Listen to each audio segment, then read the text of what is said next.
नमस्कार विद्यार्थी मित्रांनो, आज आपण आजच्या लेक्चरमध्ये सूक्ष्म अर्थशास्त्राचे महत्त्व हा घटक अभ्यासणार आहोत. विद्यार्थी मित्रांनो, सूक्ष्म अर्थशास्त्राचा आपण विचार केला तर सूक्ष्म अर्थशास्त्राचे सैद्धांतिक स्वरूपाचे म्हणजे सूक्ष्म अर्थशास्त्रामधील जे काही सिद्धांत आहेत, या सिद्धांताचे आणि व्यावहारिक दृष्टीने आपल्याला सूक्ष्म अर्थशास्त्राचे महत्त्व हे असल्याचे पाहायला मिळते. विद्यार्थी मित्रांनो, सूक्ष्म अर्थशास्त्राचे महत्त्व आणि त्याचा जो काही उपयोग आहे व्यावहारिक जीवनामध्ये, सूक्ष्म अर्थशास्त्राचा जो काही आपल्याला उपयोग आहे, हा उपयोग पाहता आपण या विविध मुद्द्यांच्या आधारे विद्यार्थी मित्रांनो सूक्ष्म अर्थशास्त्राचे महत्त्व हे आपण अभ्यासू. विद्यार्थी मित्रांनो, सुरुवातीला साधन सामग्रीच्या वाटणीचे स्पष्टीकरण करण्यासाठी सूक्ष्म अर्थशास्त्राचे महत्त्व असल्याचे आपल्याला पाहायला मिळते. विद्यार्थी मित्रांनो, मुक्त बाजार अर्थव्यवस्थेमध्ये लाखो स्वरूपाचे किंवा अनेक उपभोक्ते आणि उत्पादक हे असतात. विद्यार्थी मित्रांनो, आपण जर मुक्त बाजार पाहिला किंवा खुला बाजार पाहिला तर अशा खुल्या बाजार अर्थव्यवस्थेमध्ये त्या बाजारामध्ये अनेक प्रकारचे किंवा लाखो स्वरूपाचे उपभोक्ते असतात आणि लाखो स्वरूपाचे उत्पादक असतात. आणि विद्यार्थी मित्रांनो, जे काही या मुक्त बाजार अर्थव्यवस्थेमध्ये लाखो उत्पादक आणि उपभोक्ते हे हजारो वस्तू आणि सेवांच्या उत्पादनासाठी साधनसामुग्रीची वाटणी करण्याबाबत जो काही निर्णय घेत असतात, हा निर्णय कसा घेतात याचे स्पष्टीकरण विद्यार्थी मित्रांनो या सूक्ष्म अर्थशास्त्राच्या अभ्यासातून आपल्याला प्राप्त होत असते. म्हणजे विद्यार्थी मित्रांनो, मुक्त बाजार अर्थव्यवस्थेमध्ये लाखो उपभोक्ते आणि उपभोक्ते ह्या ज्या काही हजारो वस्तू आणि सेवांच्या उत्पादनासाठी साधनसामुग्री वापरत असतात, या साधनसामुग्रीची वाटणी करण्याबाबतचा जो काही निर्णय आहे, हा निर्णय कसा घेत असतात किंवा कसा घेतला जावा याचे स्पष्टीकरण या सूक्ष्म अर्थशास्त्राच्या अभ्यासातून आपल्याला मिळत असते. विद्यार्थी मित्रांनो, आर्थिक विश्लेषणामध्ये एक वैयक्तिक घटक म्हणून उपभोक्ते आणि उत्पादक यांच्या समतोलाच्या अटींची चर्चाही केलेली आपल्याला पाहायला मिळते किंवा या अटींचे स्पष्टीकरणही केलेले पाहायला मिळते. विद्यार्थी मित्रांनो, जे काही आर्थिक विश्लेषण आहे, या आर्थिक विश्लेषणामध्ये एकूण अर्थव्यवस्थेच्या समग्र घटकांचा विचार न करता अर्थव्यवस्थेमधील एका वैयक्तिक घटक म्हणून उपभोक्ते असतील, उत्पादक असतील, यांच्यामध्ये जो काही मागणी आणि वस्तूच्या मागणी आणि पुरवठ्याचा समतोल होत असतो, या समतोलाच्या अटींची जी काही चर्चा आहे किंवा जे काही स्पष्टीकरण आहे, हे स्पष्टीकरण या सूक्ष्मलक्षी अर्थशास्त्रामध्ये केले आहे. विद्यार्थी मित्रांनो, या स्पष्टीकरणावरूनच साधनसामुग्रीच्या वाटणीसंबंधीचे जे काही स्पष्टीकरण आहे किंवा जी काही माहिती आहे, ती माहिती या सूक्ष्म अर्थशास्त्रामधून आपल्याला प्राप्त होते. यानंतर विद्यार्थी मित्रांनो, पुढचा घटक आहे किंवा पुढचे महत्त्व आहे व्यावसायिक निर्णय प्रक्रियेमध्ये उपयोग. विद्यार्थी मित्रांनो, आपण जर या सूक्ष्म अर्थशास्त्राचा विचार केला तर आपल्या लक्षामध्ये येईल की व्यवसाय संस्थेस अनेक बाजारपेठेमध्ये किंवा अर्थव्यवस्थेमध्ये निर्णय घ्यावे लागतात आणि धोरणे आखावी लागत असतात. विद्यार्थी मित्रांनो, कोणतीही अर्थव्यवस्थेमधील व्यवसाय संस्था घेतली तर त्या व्यवसाय संस्थेला अनेक स्वरूपाचे वेगवेगळे स्वरूपाचे निर्णय हे वस्तूच्या उत्पादनाबाबत किंवा त्याचे पुरवठा असेल, या पुरवठ्याच्या बाबत घ्यावे लागतात आणि त्याची काही विविध धोरणे असतात, ही धोरणे आखावी लागत असतात. आणि या निर्णय प्रक्रियेमध्ये सूक्ष्म अर्थशास्त्राची ही त्या व्यवसाय संस्थेस मदत होत असते. विद्यार्थी मित्रांनो, व्यावसायिकांना किंमत धोरण ठरवण्याच्या बाबतीमध्ये या सूक्ष्म अर्थशास्त्राची मदत होत असते. म्हणजे व्यावसायिक असतात, हे या व्यावसायिकांना आपल्या वस्तू आणि सेवांचं जे काही सेवांच्या विषयी जे काही किंमत धोरण आहे, हे किंमत धोरण ठरवण्याच्या बाबतीमध्ये या सूक्ष्म अर्थशास्त्राची त्यांना मदत होत असते. विद्यार्थी मित्रांनो, उत्पादन खर्चाचे विश्लेषण असेल, मागणीचा पूर्व अंदाज असेल,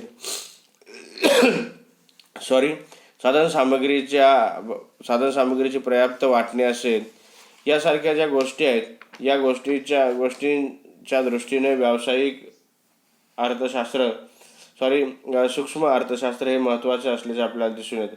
म्हणजे विद्यार्थी मित्रांनो, उत्पादन खर्चाचे विश्लेषण असेल, मागणीचा पूर्व अंदाज असेल, साधनसामग्रीची पर्याप्त वाटणी असेल, या ज्या गोष्टी आहेत, या गोष्टी या व्यावसायिकाच्या दृष्टीनं महत्त्वाच्या असतात.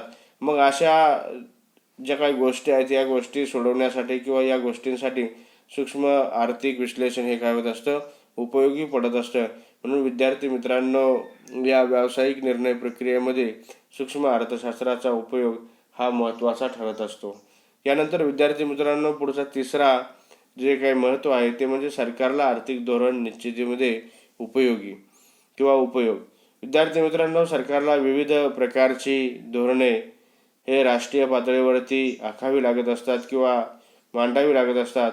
अनेक धोरणांच्या निश्चितीसाठी सूक्ष्म अर्थशास्त्राची मदत ही देशाच्या सरकारला होत असते. याच्यामध्ये करविषयक धोरण असेल, सार्वजनिक क्षेत्रातील उत्पादन संस्थेचे किंमत धोरण असेल, या संबंधीच्या निश्चितीच्या संदर्भामध्ये सूक्ष्म आर्थिक विश्लेषणाची मदत होत असते किंवा सूक्ष्म अर्थशास्त्राची मदत होत असते.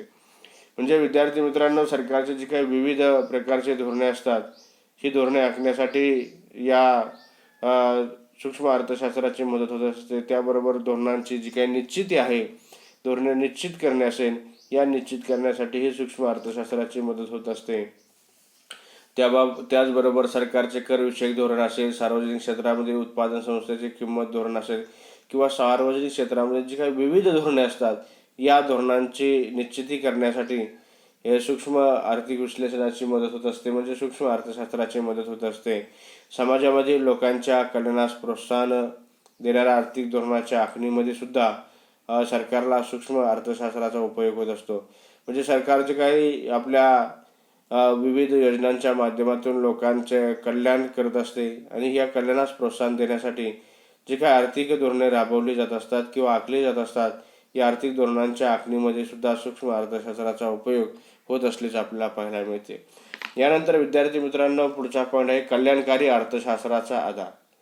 विद्यार्थी मित्रांनो, कल्याणकारी अर्थशास्त्र हा एक सूक्ष्म अर्थशास्त्राचाच अभ्यास विषय असल्याचे आपल्याला पाहायला मिळते. सूक्ष्म अर्थशास्त्र साधन सामग्रीचा पर्याप्त वापर करून अधिकाधिक सामाजिक कल्याण कसे साधता येईल हे आपल्याला सांगत असतं. म्हणजे विद्यार्थी मित्रांनो, कल्याणकारी अर्थशास्त्राचा एक आधार म्हणून सूक्ष्म अर्थशास्त्राकडे पाहिलं जातं. म्हणजे कल्याणकारी अर्थशास्त्र हा सूक्ष्म अर्थशास्त्राचाच एक विद्यार्थी मित्रांनो अभ्यास विषय असल्याचे पाहायला मिळते. सूक्ष्म अर्थशास्त्रामध्ये साधन सामग्रीचा कशा प्रकारे वापर करून किंवा साधन सामग्रीचा चांगल्या प्रकारे अधिक प्रमाणामध्ये वापर करून समाजामधील किंवा देशाच्या अर्थव्यवस्थेमधील लोकांचे जास्तीत जास्त सामाजिक कल्याण कशा प्रकारे साधता येईल याविषयीची माहिती किंवा या विषयाच्या दृष्टीने या सूक्ष्मलक्षी अर्थशास्त्राचं महत्त्व असल्याचे आपल्याला दिसून येते. यानंतर विद्यार्थी मित्रांनो, पुढचा घटक आहे साधन सामग्रीचा आर्थिकदृष्ट्या योग्य वापर.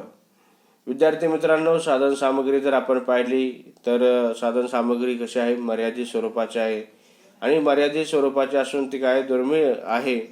त्यामुळे तिचा अधिक चांगल्या प्रकारे आणि कार्यक्षमतेने वापर होणे हे गरजेचे असते. विद्यार्थी मित्रांनो, जेव्हा उत्पादन घटकांचे सीमांत उत्पादन हे समान होत असते, तेव्हा उत्पादन घटकांचा पर्याप्त वापर केला जात असतो. म्हणजे विद्यार्थी मित्रांनो, उत्पादन घटकांना जेवढी काही किंमत दिली जात असते, त्या किमतीबरोबर वस्तू जे उत्पादनाचे घटक आहेत, त्या उत्पादनाच्या घटकांनी उत्पादित केलेल्या वस्तूची किंमत ही निश्चित होत असते किंवा समान होत असते, तेव्हा त्या उत्पादन घटकांचा पर्याप्त वापर केला आहे असे म्हटले जाते. विद्यार्थी मित्रांनो, सूक्ष्म आर्थिक विश्लेषणाद्वारे साधन सामग्रीचा योग्य प्रकारे वापर करण्यासंबंधीचे जे काही मार्गदर्शन आहे, हे मार्गदर्शन सरकारला किंवा देशातील व्यावसायिकांना प्राप्त होत असते. म्हणजे विद्यार्थी मित्रांनो, सूक्ष्म अर्थशास्त्राच्या माध्यमातून साधन सामग्रीचा कशा प्रकारे किंवा साधन सामग्रीचा योग्य प्रकारे चांगला अधिक वापर करण्याबाबतचे जे काही मार्गदर्शन आहे किंवा जी काही माहिती आहे, ती या सूक्ष्म अर्थशास्त्राच्या अभ्यासातून आपल्याला प्राप्त होते किंवा सूक्ष्म अर्थशास्त्रातून प्राप्त होते. म्हणजे विद्यार्थी मित्रांनो, साधन सामग्रीचा आर्थिकदृष्ट्या योग्य वापर करण्यासाठी या सूक्ष्म अर्थशास्त्राचं महत्त्व असल्याचे आपल्याला दिसून येते. यानंतर विद्यार्थी मित्रांनो, पुढचा पॉईंट आहे किंवा पुढचं महत्त्व आहे आंतरराष्ट्रीय व्यापारासंबंधीच्या तत्वांचे स्पष्टीकरण. विद्यार्थी मित्रांनो, आंतरराष्ट्रीय व्यापाराच्या बाबतीमध्ये अनेक घटकासंबंधीचे स्पष्टीकरण आपल्याला या सूक्ष्म आर्थिक सिद्धांतामधून अभ्यासायला मिळते किंवा सूक्ष्म आर्थिक सिद्धांतामधून आपल्याला प्राप्त होत असते. विद्यार्थी मित्रांनो, आंतरराष्ट्रीय व्यापाराची निर्मिती असेल, आंतरराष्ट्रीय व्यापाराचे स्वरूप असेल, आंतरराष्ट्रीय व्यापारापासून प्राप्त होणारे लाभ असतील, आंतरराष्ट्रीय पातळीवरती असणारा विनिमय दर असेल, त्या विनिमय दराची निश्चिती असेल, जकातीचा असणारा किमतीवरील परिणाम असेल, अशा असंख्य म्हणण्यापेक्षा अनेक बाबी या सूक्ष्म आर्थिक सिद्धांतामुळे स्पष्ट होत असतात आणि त्याची माहिती आंतरराष्ट्रीय व्यापार करत असताना आपल्याला प्राप्त होत असते. विद्यार्थी मित्रांनो, आंतरराष्ट्रीय व्यापाराच्या बाबतीचा जर आपण विचार केला तर आंतरराष्ट्रीय व्यापारामध्ये सूक्ष्म अर्थशास्त्राच्या जे काही आर्थिक स्वरूपाच्या सूक्ष्म अर्थशास्त्राचे जे काही आर्थिक स्वरूपाचे सिद्धांत आहेत, या सिद्धांतामधून अनेक घटकांची माहिती आपल्याला प्राप्त होत असते. याच्यामध्ये आंतरराष्ट्रीय व्यापार असेल, आंतरराष्ट्रीय व्यापाराची निर्मिती कशी झाली असेल, आंतरराष्ट्रीय व्यापाराचे स्वरूप काय आहे, आंतरराष्ट्रीय व्यापारापासून किती लाभ होतात, त्याचबरोबर आंतरराष्ट्रीय पातळीवरती असलेला विनिमय दर असेल, त्याची जी काही निश्चिती आहे, म्हणजे जकात असेल, आयात निर्यात असेल, या संबंधित अनेक घटकांची माहिती किंवा अनेक बाबींची माहिती सूक्ष्मलक्षी अर्थशास्त्रातील सिद्धांतामुळे आपल्याला प्राप्त होत असते. म्हणजे विद्यार्थी मित्रांनो, आंतरराष्ट्रीय व्यापारासंबंधीची जी तत्व आहेत, या तत्वांचे स्पष्टीकरण करण्यासाठी हे सूक्ष्म अर्थशास्त्र आपल्याला मदत करत असल्याचं पाहायला मिळते. यानंतर विद्यार्थी मित्रांनो, आपण पुढचा घटक पुढचे महत्त्व अभ्यासू, किंमत निश्चितीचे स्पष्टीकरण. विद्यार्थी मित्रांनो, सूक्ष्म अर्थशास्त्राद्वारे किंमत निश्चितीच्या बाबतीमध्ये आपल्याला स्पष्टीकरण प्राप्त होत असतं किंवा स्पष्टीकरण मिळत असतं. विद्यार्थी मित्रांनो, सूक्ष्म अर्थशास्त्र जर पाहिलं तर या सूक्ष्म अर्थशास्त्राच्या साहाय्याने आपल्याला जी काही वस्तू आणि सेवांची किंमत निश्चित होत असते, या वस्तू आणि सेवांच्या किंमत निश्चिती संदर्भामध्ये माहिती प्राप्त होत असते. विद्यार्थी मित्रांनो, भांडवलशाही अर्थव्यवस्थेमध्ये बाजार यंत्रणेचे कार्य हे कशा प्रकारे चालत असते हे समजण्यासाठी आपल्याला सूक्ष्म अर्थशास्त्राची मदत होत असल्याचं पाहायला मिळते. म्हणजे विद्यार्थी मित्रांनो, अर्थव्यवस्थेमध्ये जे काही वस्तू आणि सेवांची त्यांच्या मागणी आणि पुरवठ्याच्या समतोलातून जी काही किंमत निश्चित होत असते, या किंमत निश्चितीचे स्पष्टीकरण या सूक्ष्म अर्थशास्त्राच्या साह्यातून किंवा अर्थशास्त्राच्या अभ्यासातून आपल्याला प्राप्त होत असते. यानंतर विद्यार्थी मित्रांनो, सूक्ष्म अर्थशास्त्राचे पुढचे महत्त्व आहे उपयोजित शाखांमध्ये उपयोग. विद्यार्थी मित्रांनो, व्यावसायिक अर्थशास्त्र असेल, आंतरराष्ट्रीय अर्थशास्त्र असेल, सार्वजनिक आयव्यय असेल, अशा अर्थशास्त्राच्या महत्त्वाच्या उपयोजित शाखांमध्ये सूक्ष्म आर्थिक विश्लेषणाचा उपयोग हा केला जात असतो.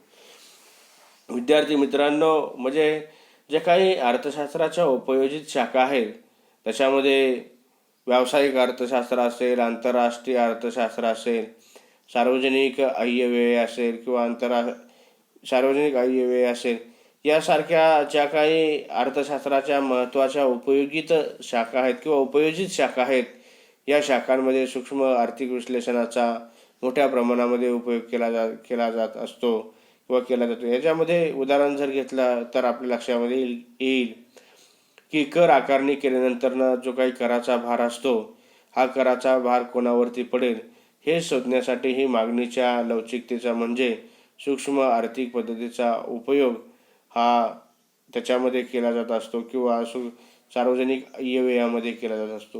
म्हणजे विद्यार्थी मित्रांनो, आपण जर पाहिलं तर आपल्या लक्षामध्ये येईल की कर आकारणी करत असताना सर्व देशावरती कर लावला जातो किंवा देशातील लोकांवरती कर लावला जात असतो, परंतु ज्या कराचा हा भार आहे, हा भार मात्र नक्की कोणावरती पडेल हे शोधण्यासाठी जी काही सूक्ष्म अर्थशास्त्रामधील मागणीची लवचिकता आहे, या मागणीच्या लवचिकतेच्या संकल्पनेचा म्हणजेच सूक्ष्म आर्थिक पद्धतीचा उपयोग मात्र याच्यामध्ये केलेला आपल्याला पाहायला मिळतो. किंवा विद्यार्थी मित्रांनो, उपयोजित शाखांमध्ये या सूक्ष्म अर्थशास्त्राचा जो काही उपयोग आहे, या उपयोगाच्या दृष्टीने हे सूक्ष्म अर्थशास्त्र महत्त्वाचं असल्याचे आपल्याला दिसून येते.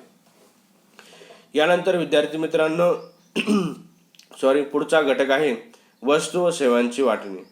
विद्यार्थी मित्रांनो, अर्थव्यवस्थेमध्ये उत्पादित झालेल्या वस्तू आणि सेवांची विविध लोकांमध्ये काय होत असते, वाटणी होत असते किंवा विभागणी होत असते. म्हणजे विद्यार्थी मित्रांनो, तुमच्या लक्षामध्ये येईल की अर्थव्यवस्थेमध्ये उत्पादित झालेल्या ज्या काही वस्तू आणि सेवा असतात, या वस्तू आणि सेवा या वेगवेगळ्या लोकांमध्ये काही जातात की वाटल्या जात असतात किंवा विविध लोकांमध्ये या वाटल्या जात असतात, याची विभागणी होत असते. किंमत किंवा बाजार यंत्रणेद्वारे वस्तू आणि सेवांची विविध लोकांमध्ये उपयोगासाठी वाटणी कशा प्रकारे होत असते हे सूक्ष्म आर्थिक विश्लेषणामुळे आपल्याला प्राप्त होत असते किंवा समजत असते. म्हणजे विद्यार्थी मित्रांनो, जे काही बाजार अर्थव्यवस्थेमध्ये किंमत यंत्रणा असते किंवा जी काही अर्थव्यवस्थेमध्ये अस्तित्वात असणारी जी काही बाजार यंत्रणा असते, या बाजार यंत्रणेद्वारे वस्तू आणि सेवांची जी काही विविध लोकांमध्ये व त्या वस्तू आणि सेवांचा उपभोग करण्यासाठी जी काही उपभोगासाठी विभागणी असते किंवा त्या लोकांना प्राप्त होणाऱ्या वस्तू आणि सेवा असतात, म्हणजे त्यांची वाटणी असेल, ही कशा प्रकारे होत असते, कशा प्रकारे केली जावी, कशा प्रकारे करावी, याचं जे काही विश्लेषण आहे किंवा याची जी काही माहिती आहे, ही माहिती आपल्याला सूक्ष्म आर्थिक विश्लेषणामुळे प्राप्त होत असते किंवा सूक्ष्म अर्थशास्त्रामध्ये प्राप्त होत असते. म्हणून विद्यार्थी मित्रांनो, वस्तू आणि सेवांच्या वाटणीमध्ये हे सूक्ष्म अर्थशास्त्र आपल्याला महत्त्वाचे असल्याचं दिसून येतं. यानंतर विद्यार्थी मित्रांनो, पुढचा घटक आहे कार्यक्षमतेच्या अटींचे स्पष्टीकरण. विद्यार्थी मित्रांनो, सूक्ष्म अर्थशास्त्र हे उपभोग आणि उत्पादनातील कार्यक्षमतेच्या ज्या काही अटी आहेत त्या अटी स्पष्ट करत असल्याचं आपल्याला दिसून येतं. म्हणजे सूक्ष्म अर्थशास्त्रामध्ये जे काही उपभोग आहे किंवा आपण जो काही उपभोग करतो किंवा अर्थव्यवस्थेमधील व्यावसायिक जे काही उत्पादन घेत असतात, या उत्पादनामधील जी काही कार्यक्षमता आहे आणि कार्यक्षमतेच्या संदर्भातील जे काही अटी नियम आहेत, या अटी नियमांचे स्पष्टीकरण सूक्ष्म अर्थशास्त्र हे आपल्याला देत असते. विद्यार्थी मित्रांनो, कार्यक्षमता कमी राहण्यास जबाबदार असणाऱ्या जे काही घटक आहेत, म्हणजे अर्थव्यवस्थेमध्ये जी काही उत्पादनाची कार्यक्षमता आहे, ही उत्पादनाची कार्यक्षमता कमी राहण्यासाठी ज्या घटक जबाबदार आहेत किंवा ज्या घटकांमुळे कार्यक्षमता कमी राहते, या घटकांची माहिती ही आपल्याला विद्यार्थी मित्रांनो या सूक्ष्मलक्षी अर्थशास्त्राच्या अभ्यासामधून आपल्याला प्राप्त होत असते. विद्यार्थी मित्रांनो, सूक्ष्म आर्थिक सिद्धांताच्या आधारे आर्थिक कार्यक्षमता वाढवणे म्हणजे उत्पादनाची कार्यक्षमता वाढवणे, त्याचबरोबर अधिकाधिक लोकांचे कल्याण कशा प्रकारे होईल किंवा अधिकाधिक लोकांचे कल्याण साधणे किंवा साध्य करण्यासाठी तज्ज्ञ योग्य धोरणे सुचवण्याचे काम हे सूक्ष्म अर्थशास्त्र आपल्याला करत असते.